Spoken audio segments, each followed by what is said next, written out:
A participação do Nerd aos 50 na Rádio Câmara. É o nosso amigo Mário Fontana do canal Nerd aos 50 no YouTube. Se você está zapeando aí na internet, tá no escritório, tá em casa, tá um pouco de bobeira aí, acessa o YouTube, busca lá Nerd aos 50. Você vai conhecer o trabalho do astrônomo amador Mário Fontana, que uma vez por semana dá uma palhinha aqui na Rádio Câmara sobre as coisas do espaço. E hoje ele vai repercutir conosco aqui o Dia Mundial da Astronomia e muita coisa legal. Ignition, 2,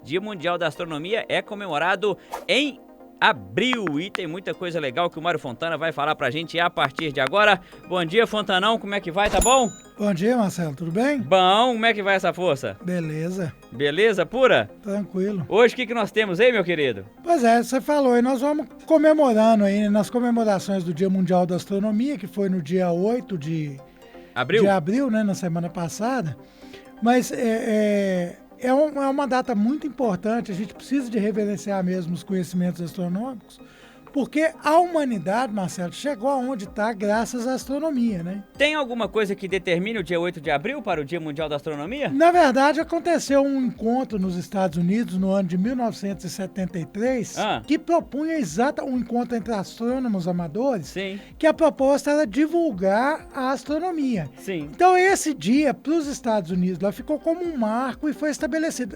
Tem países que nem levam isso tão como o Dia Mundial, tem outros países que comemoram, me parece dia 20 também de abril é comemorado. Né? E no Brasil nós comemoramos o 2 de dezembro, que é a data, já falei disso aqui, a data de aniversário de nascimento de Dom Pedro II, que foi quem desenvolveu a ciência no Brasil. Ele era cientista, ele era astrônomo amador, né? Fundador do Observatório Nacional. Então, né, a gente tem essas...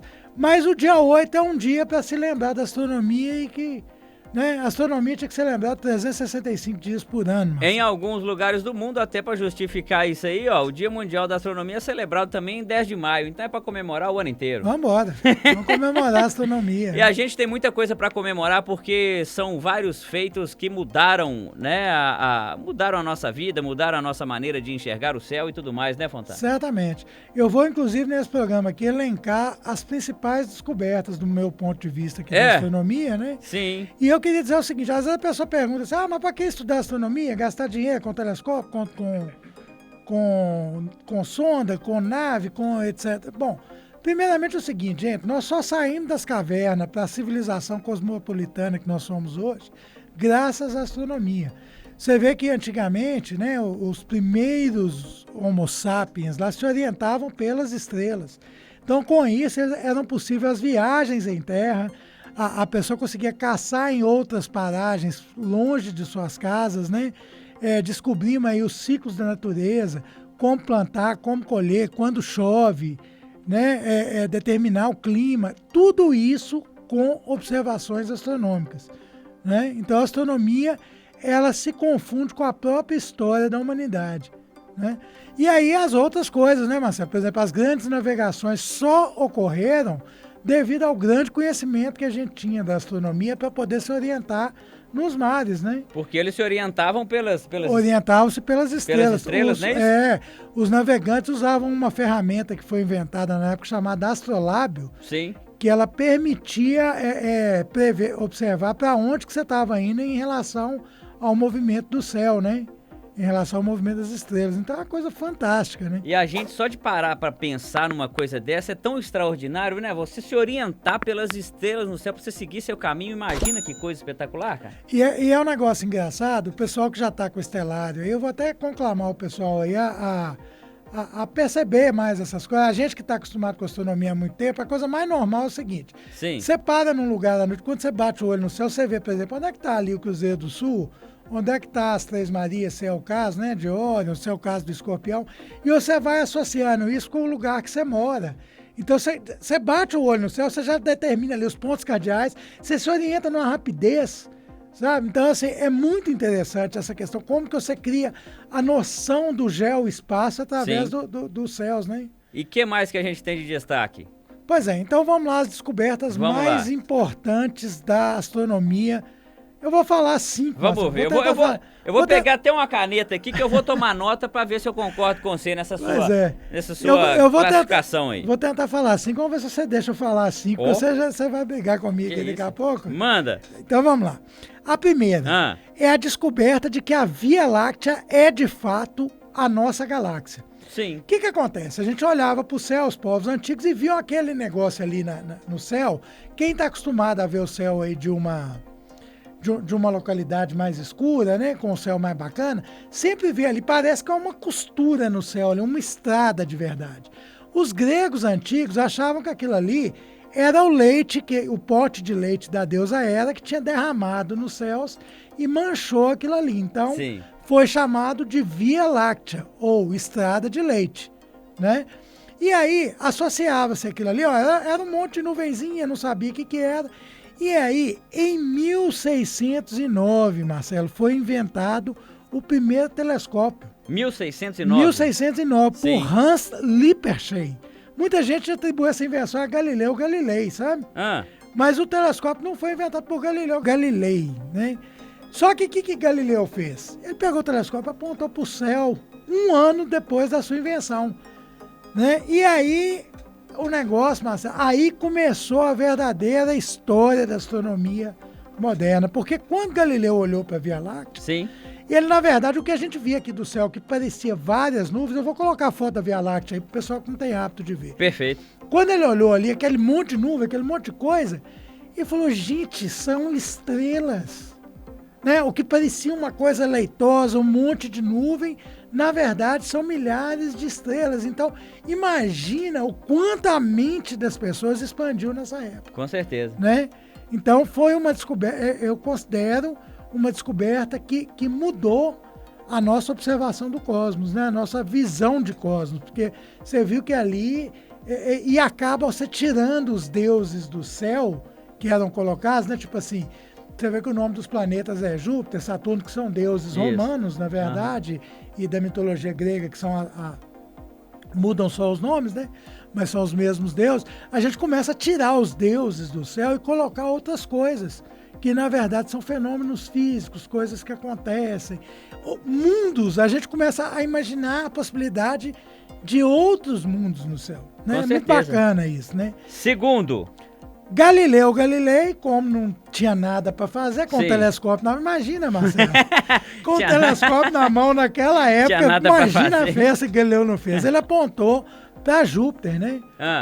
O maior planeta que a gente via da Terra, aquela luz imensa lá, apontou para Júpiter. E ele percebeu 4 pequenas estrelas em torno de Júpiter, próximo a Júpiter ali. E aí, com isso, a primeira vez que ele apontou foi em 7 de janeiro de 1610. E aí ele começou a observar sistematicamente, dia após dia, e viu que aquelas estrelas se moviam, mas sempre presas ao planeta Júpiter. E onde Júpiter ia no céu, ele arrastava com ele essas pequenas estrelas. Então, na época, a definição de Galileu errônea, entre aspas, um pouco errônea, foi o seguinte: Júpiter é um mini sistema solar com seus pequenos planetas em volta. Ele tinha descoberto os 4 principais satélites de Júpiter, que hoje recebem o nome de luas galileanas em sua homenagem. O nome desses satélites, Io, Europa, Ganimedes e Calisto. A gente hoje observa, é uma das atrações de observar Júpiter, o estelário, quando você aproxima ele de Júpiter, e aí eu estou mostrando para a galera que está vendo já no canal, né, quando você aproxima ele de Júpiter, ele exibe a configuração das 4 luas ali para o dia, para você conferir, saber nomeá-las, né? E qual que é a importância disso? Na época a gente tinha o Nicolau Copérnico que falou assim, olha gente, a Terra não é o centro do universo, né? A Terra gira em torno do Sol como outros planetas. E essa observação de Galileu comprovou que não eram tudo que girava em torno da Terra, não. Começou a quebrar, ajudou a quebrar e foi uma das primeiras coisas práticas para demonstrar que nem tudo girava em torno da Terra. Perfeito. Né? Bacana demais. Tá certo? Terceira. Galáxias. Galáxias, galáxias e galáxias. E muito mais galáxias. E muito mais galáxias. Os telescópios foram melhorando, Marcelo. Sim. E aí, quando a gente olhava para a Via Láctea, a gente sabia que ali tinha um bando de estrelinha, muitas estrelas, milhares de estrelas, mas continuavam tendo nuvens. Então, na época, o que se imaginava que era daquelas nuvens? É poeira cósmica e nuvens estelares, como de fato várias são. Porém, existiu um astrônomo inglês chamado Thomas Wright, que ele viveu de 1711 a 1786, e ele falou assim, olha, essas manchas nem todas são apenas poeira e nuvens, não. Sim. Algumas manchas são compostas de estrelas. Imagina quando esse cara falou isso, Marcelo, a confusão. A confusão. E essa ideia, ela foi difundida por vários sábios da época e foi chamado isso de hipóteses ilhas. Sim. Porque ele afirmou que essas manchas seriam galáxias, né? Então ficou aquele negócio, mas era um negócio fantasioso. Até que em 1923, olha para você ver, Marcelo. 1923? 1923, Sim. quase 200 anos depois, um astrônomo norte-americano chamado Edwin Hubble, que aí na época ele já usava o maior telescópio do mundo, com 2,5 metros de diâmetro, no observatório Monte Wilson, em Pasadena, Califórnia, conseguiu observar a maior dessas galáxias, que inclusive é vista a olho nu em um céu muito bom, que é a galáxia de Andrômeda, que está no catálogo Messier como M31. Sim. Eu já falei aqui do catálogo Messier, viu, pessoal? Por isso que eu não estou detalhando. Busca no canal aí, nos outros podcasts aí. Então, ele conseguiu ver aí em M31, ele conseguiu falar assim, olha, aquilo ali, essa nuvenzinha ali, ela é composta de estrelas. Então quer dizer que o Thomas Wright estava certo, são galáxias. E aí o Hubble ficou maravilhado com isso, né? E aí ele mediu a distância dessa galáxia e ele percebeu que essa galáxia ela estava muito mais distante que o tamanho da nossa própria Via Láctea. Sim. Né? E aí começou a brincadeira, Marcelo. Aí começa a verdadeira brincadeira da astronomia. Porque o que o Hubble fez? O quê? Como ele identificou a primeira galáxia, ele falou assim, se tem uma, tem mais. E começou a observar e começou a determinar várias galáxias. Ele mediu detalhadamente centenas de galáxias. Mas a partir de 46 dessas galáxias, ele fez a nossa quarta descoberta mais importante. Ah, é? Que é o universo não está parado, ele está se expandindo. Olha aí, é a expansão do universo. Essa aí foi demais. Demais. Então o que ele falou? O que o Hubble falou? As coisas no universo se afastam.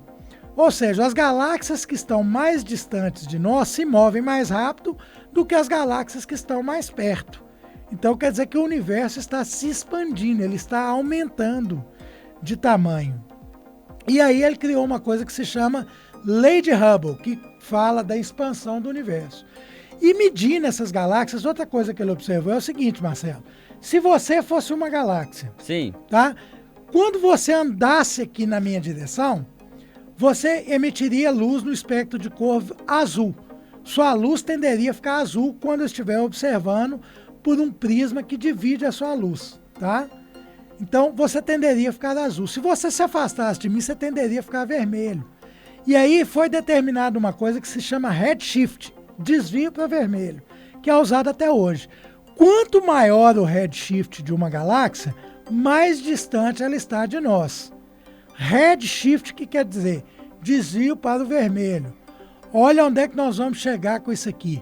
O que é o nosso telescópio espacial James Webb? Sim. Um telescópio que observa nos tons de vermelho para enxergar grandes redshifts, para enxergar objetos distantes. Está vendo como é que tudo... Está casado? Como é que a coisa vem para cá, né? Sim. Então, assim, Hubble...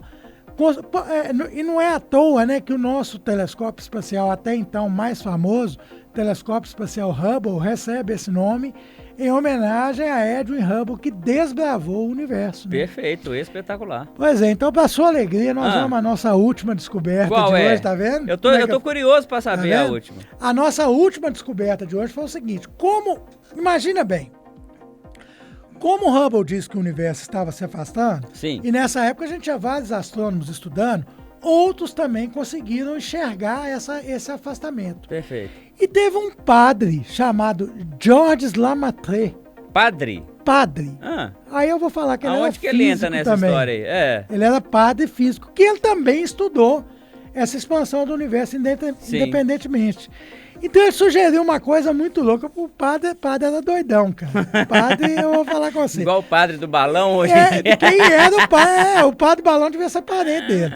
Ele falou assim, o Jorge Lamatreia falou o seguinte, tá, o universo está se expandindo. Quer dizer que num momento, se a gente for retornando no passado, o universo vai estar cada vez menor. Perfeito. Tá certo? Se ele está se expandindo, cada vez ele vai estar menor. Ok.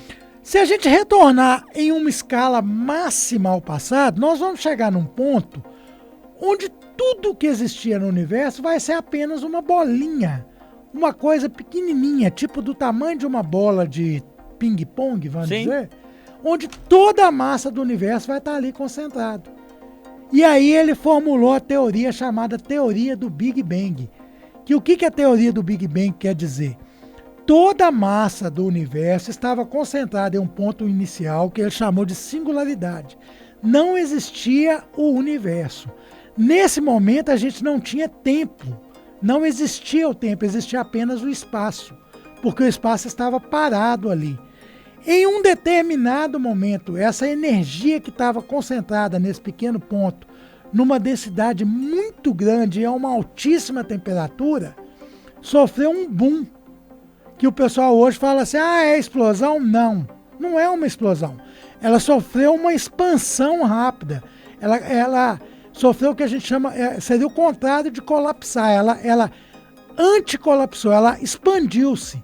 E essa expansão criou o tempo.